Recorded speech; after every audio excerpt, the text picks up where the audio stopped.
қолымды жуайын.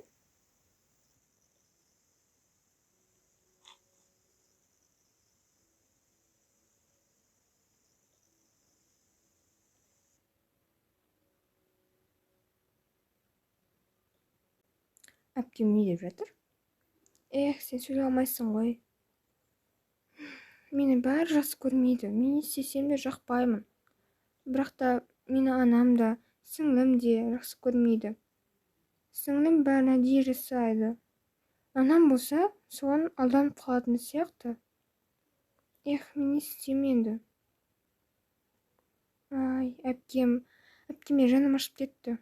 Мен оны алдап жүрмін ғой. То есть анамды алдап кеттім. Мен барып анама барлық шындықты айтайын.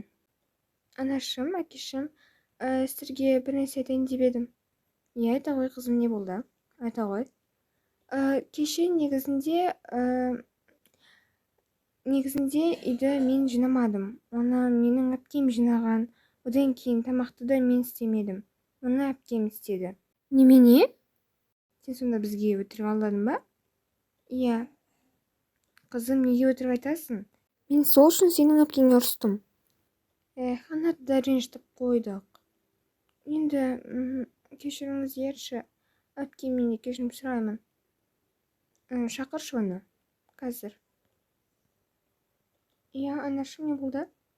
Тағы да үй жинауым керек пе? Жоға, қызым. Кешегі болған жағдайды естідім. Кешірім сұраймын. Не үшін түсінбедім? Енді сені кеше өтірік алдады деп ойладым, үй жинамады деп ойладым, одан кейін тамақ істемеді деп ойладым, босқа ұйықтап жатыр екен деп ойладым. Мен негізінде тамақ істеп болғаннан кейін, шаршағаннан кейін ұйықтап қалғанмын. Бірақ та мен сіңлім сіздерге өтірік айтып тастапты. Әпке, кешірші сол үшін. Мен жай ғана ойнағым келген. Енді қызым, олай ойнауға болмайды. Олай ойнауға болмайды. Жарайды, олай ойнамаймын. Жақсы, негізінде мен сені туылғаннан бері бөліп жарып жүрдім.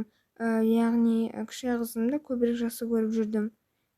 Сол үшін кешірім сұраймын, қызым. Жарайды, анашым. Енді екеулеріңді бірдей жақсы көретін боламын. Мәссаған, қуаныштымын. Әпке, қазір. Мына ақшаны мамам папам берген. Кеше жақсы тамды тамақ істедім деп берген. Бірақ та бұл сенің ақшаң, себебі тамақты мен істемедім. Рахмет, жаным. Қызым, сен де мені кешір. Мен де саған көңіл бөлмей жүрдім. Көбінесе кішкентай қызыма көп көңіл бөліп жүрдім. Жарайды, әке. Жақсы.